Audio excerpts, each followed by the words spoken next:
What's happening, people? Welcome back to the channel. It's G-Man out here, and this is my spoiler review of Moon Knight episode 4. I'm going to give you a quick rundown of all my thoughts, and in our podcast, please do check that out. We'll go through it in more details, but this will be a quick run through. So this episode 4 called The Tomb. It's an interesting name because there's a lot of tombs in this, from the tomb that they enter to go into Amit, Alexander the Great's tomb, the tombs at the end where he's going through his little mental state. That could be a tomb by his head. He releases Stephen from another tomb. We see another tomb at the end, which could possibly be Jake Lockley. So a lot of tombs out here. But anyway, this is my thoughts. This episode, I think, was broken down into 3 parts: the adventure that they go on to look for Amit's tomb, Mark's mind, and Layla. Right.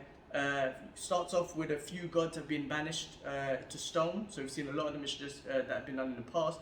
The intro music, interesting. It was a serious tune. It was the Moon Knight episode tune, the Moon Knight theme tune. Basically, it wasn't normally in the first couple episodes. There's been different kind of tunes, Arab hip hop, Arab music, and whatnot. But this was a serious one, and I think it was intentionally done because this episode was a bit more serious and focused on Layla and her father, Mark and Stephen going into his head. So it's a bit of a serious one. So as I mentioned, focused on Layla and taking the lead a little bit in the beginning of the episode and shown her combat skills. Stephen wanted to go on this adventure, so Stephen was super excited. Kind of remind me of Indiana Jones, the Temple of Doom, but I think it relates to at the end where they talk about the movie. It was the movie Tomb Buster, Stephen Grant, which may be a character that Mark made up based on that movie. When he put his hood on, he kind of reminds me of Assassin's Creed. I don't know, I think that's just me, but from the video game, what's the guy's name? Al-Kayet or something? I can't remember his name. Anyway, communication between Mark and Stephen, and especially shows at the end, they're almost like brothers. They're almost communicating now. They're not arguing as much, and they're communicating and cooperating. I found that interesting. At the end of the episode, they have a big bro hug, which I think was kind of saying that they're going to start working together. And that's what I think. Like, moving forward, they're going to start working together. That's my thoughts anyway. Stephen told Layla about Khonshu and about why Mark keeping away from Khonshu. I believe that's Stephen kind of opening up and kind of almost feeling for Mark a little bit in that relationship. I love the way Stephen was geeking out when he went to the tomb. I think there was a reference to Neverending Story when he said about those sculptures or whatever they were, saying if they popped to life and asked about a riddle to pass. For me, that reminded me of Neverending Story. If you remember. When I can't remember the scene, but you remember. We'll talk about it in more details. Stephen's knowledge getting them in the right path.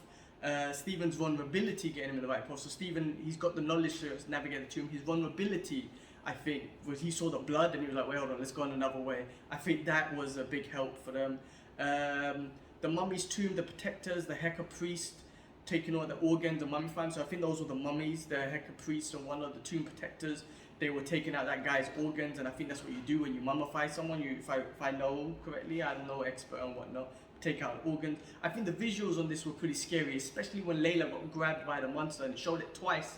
That visual of her just getting dragged back, that was quite scary. Alexander the Great, mummy, I had no idea that he was, I don't know if this is real or legit actually, so I haven't done the research to be honest if he was mummified, but interesting they got that involved. Macedonia was an ancient kingdom in Greece, and it kind of went, Alexander conquered from Egypt all the way to like India, I think. Great empire, but I don't know the knowledge of that, but it's interesting if it is real. I've got to go look into that. Harrow, his cool demeanor and his strategy, just telling Layla about the story, and I think that he's done that strategically to kind of cause conflict and buy some more time. I think that's pretty awesome. Stephen gave Mark the body straight away when Layla asked about the father. I thought that was kind of I think that was Stephen doing that intentionally out of respect for Layla, and also letting Mark explain the situation, because that's a serious situation. So Stephen didn't try and BS anything. He's like, Mark, you take over because this is a serious conversation. I think that's a little bit of respect. That's the way I see it between Stephen and Mark, and Layla, of course. Reason why they met in Layla's mind was the murder of her father. It wasn't Mark, but it was one of Mark's partners who got greedy, shot everyone, and Layla's thinking how Mark met her because out of guilt, but not because of how they were supposed to meet, like love and whatnot. The psychiatric ward was interesting. So he got shot by Howard, and interestingly, we went into Stephen's mind, or sorry, went into Mark's mind, and ended up in a psychiatric ward, which I think reflects on his mental health, on the multiple personalities that we're seeing in this show. So I think that all reflected everything. That obviously looked like an unreal place, right? And it related to the whole rest of the show that we've seen. The Tomb Buster movie that they were watching was Stephen Grant, so maybe that's how we came up with that character. The drawings, people were drawing drawings of Khonshu. Layla was in it as one of the nurses. There was a fish that might be related to his fish in the first episode. We won. They were saying we won the bingo thing. That might be the end of the of when before he got shot. He was telling Layla we won because they found Amit's stone thing before Howard did. He was tied to his wheelchair like he was tied to his bed. Again, another relation there. The two of Moon Knight, the toy, of Moon Knight that he had with him, could be, again, I think he's trying to tell us that maybe this is all in his head.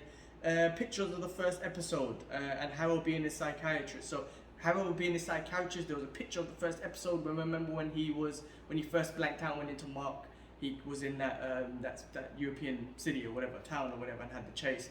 So I think this is trying to say maybe this is all fake. This is all in Mark's head, and everything he's seen in this psychiatric world has built the first 4 episodes that we've seen so far. So maybe that's what they're trying to show us and put us in that kind of mind frame. There was also statues there. Howard was talking about living in a psychic world. The background looked like of the office looked like a museum and whatnot, based on the museum he's worked in and whatnot. There were statues. The 2 nurses there were statues there. The 2 nurses, the one who came to restrain him after when he beat them up and whatnot. One of them was the guy who died in the tomb and was getting mummified. The other one was the fake police. So they were related. The fake police from episode 2, I believe it was. So I think this episode is trying to say, is it all in his head? Has this all been made up? This was a bond between Stephen and Mark. The hug. So I mentioned he found Stephen in a tomb, gets him out of the tomb. They have a little bromance moment. They're like, what the hell happened? We got shot. They hugged it out. Again, I think that's a combination between them. The third mummy room, that was Jake Lockley. There was another mummy trying to get out. Or not mummy, a tomb, someone in a tomb, and is trying to get out. I think that's Jake Lockley. Of course it's got to be. Maybe they'll change it for the show, but they're teasing him a lot. So I wonder when they release him. And then the last bit, which was strange, but the hippo at the end relates to the toys. Remember in episode 1 when he was talking to his boss and she was like, oh, move them hippos. And he was explaining they're not hippos. It's the goddess Tawida. She's the goddess of fertility and childbirth and protector of the woman and children. Also has an occasion with death as she uses her powers to help the dead make their way safely to the afterlife through the dangerous mountains of the west.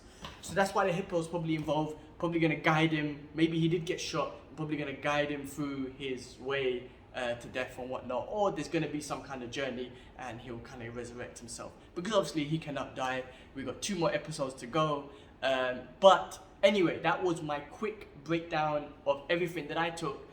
We will go into it in more details with the podcast. And yeah, interesting episode, and they took it in a different direction. We didn't get to see no Moon Knight in costume, obviously, because Khonshu is not with him.